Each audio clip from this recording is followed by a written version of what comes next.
on my way to the top, and I don't need height to get higher. So sit back and relax and enjoy the life of Zanaya. Zanaya, Zanaya, the life of Zanaya.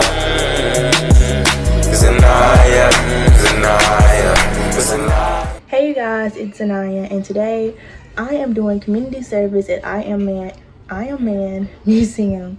In my previous video, I talked about scholarships and community service and how really it's easy. It's hard to find, but using my videos, it's easy to find community service. I understand how sometimes they might have attire that they want you to wear, but it's easy. Anyways, I'm doing the I Am Man on Beale Street, and I want to take you guys with me, give y'all some information on the building, let the organizer talk to you guys, and I want to show y'all my fit. So I have on a Black Voters Matter shirt and some jeans, and I want to throw on some Converse. The attire was just t-shirt, jeans, comfortable shoes. So that's what I decided to put on. Nothing too fancy or crazy. And yeah, y'all, I'm finna take out on my little community service. Children born with no last names. What is to become of thee, America? They're crazy.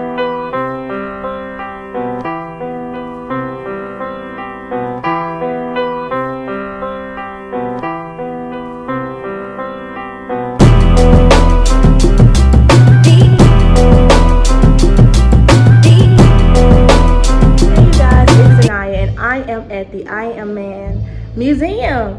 So yes, I am. This is my first time volunteering, you guys. I'm excited, but I did come here previously just to get some words with the organizer, Mr. Joe, which you're going to hear his voice if you have not already heard his voice, because I have not edited yet. Don't get on my case, y'all. But y'all, I just wanted to let y'all know that Mr. Joe is a wonderful, wonderful organizer. I really struggle with that word. Don't get on me. He was very friendly. He has a lot to say about everything that goes on in the Black community and everything that went down in Black history. He talked about how he was there. Even one of the volunteers who works here and guide people have so much to say. His house, like the street he was on, is pictured in here while it was being I'm sorry, y'all. Wow, can't even think of the word. Those big old trucks, y'all, they were there. And so I'll put a picture up here, and where they probably come later, but they're there. They're basically patrolling and making Black people stay in their houses. His older siblings had told him about it, and he didn't believe it until he started working here and seen it. So you guys, I Am Man Museum is a wonderful place to come and experience, and a wonderful place to come and volunteer at.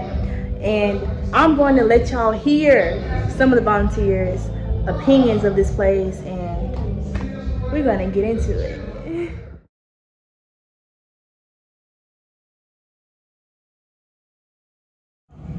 Yeah, my name is Joe Calhoun, and I'm the manager of the Withers Collection, Museum, and Gallery. And it's the works of Ernest C. Withers. Ernest was the personal photographer for Martin Luther King for the last 12 years of his life.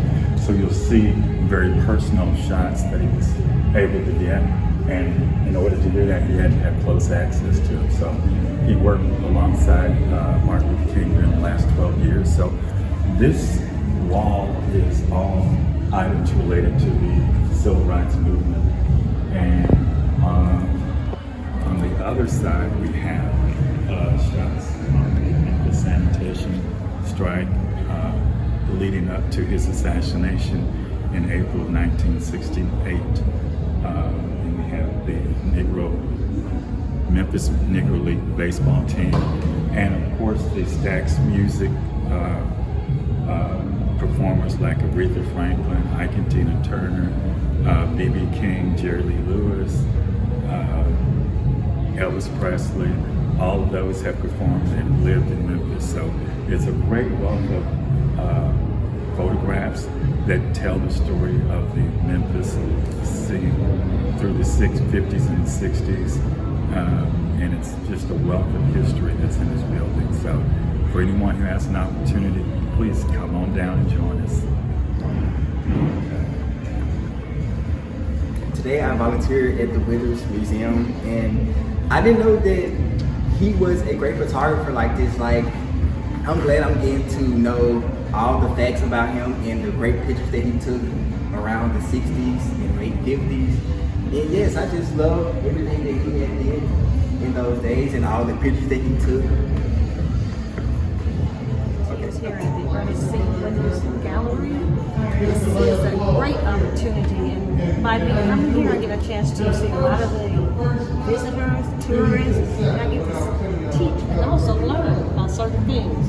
So it's a great opportunity. I enjoy it, and I will be back volunteering again.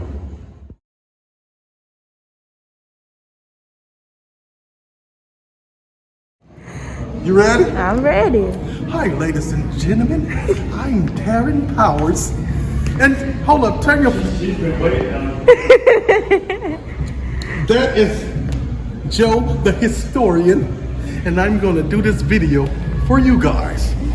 So, this is one thing I want to tell you. This guy right here, his name is Mr. Bailey. He owned the Lorraine Motel. Him and his wife.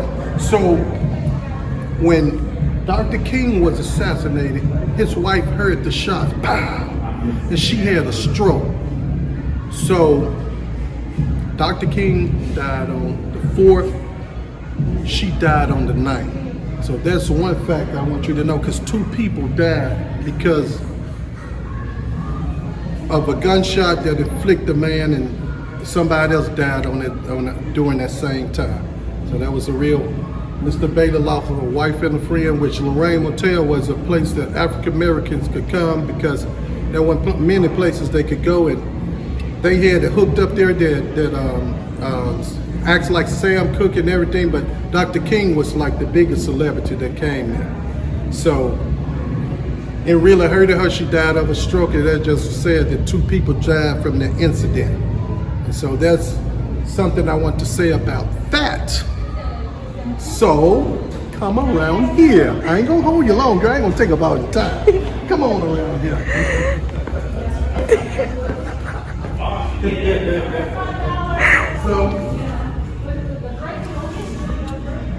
So, did you see Forrest Gump? You ever seen the movie Forrest Gump? Yes, sir. For those who seen Forrest Gump, if you key in on that right here,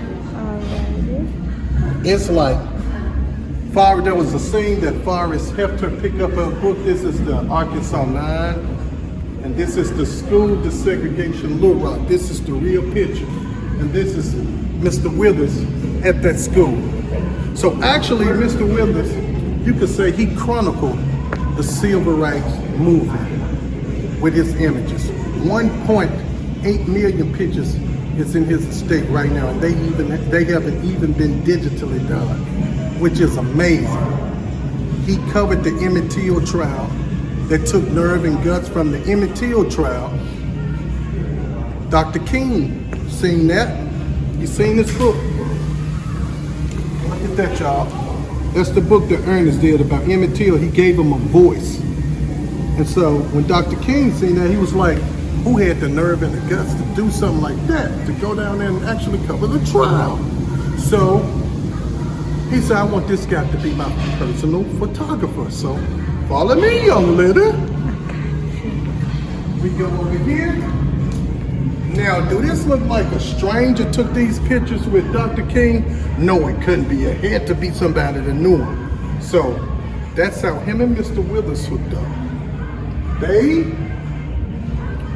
became friends, and he became Dr. King photographer for the last 12 years of Dr. King's life. And right about now, me with my crazy self forgot to put on my mask and protect this young lady. She's gonna give me a black eye. That's so crazy. I want you to have fun though, okay? I want you to have fun. You're a young person. I really, Mom and Dad, I'm doing this for your daughter because I really want her to come in here and learn. She looked like a young lady got her head screwed on tight, and this is to further her education. And thank y'all for letting her share this experience. And I do all that I can, and I do all I can to ask Rosalind to help this young lady. Okay? All right.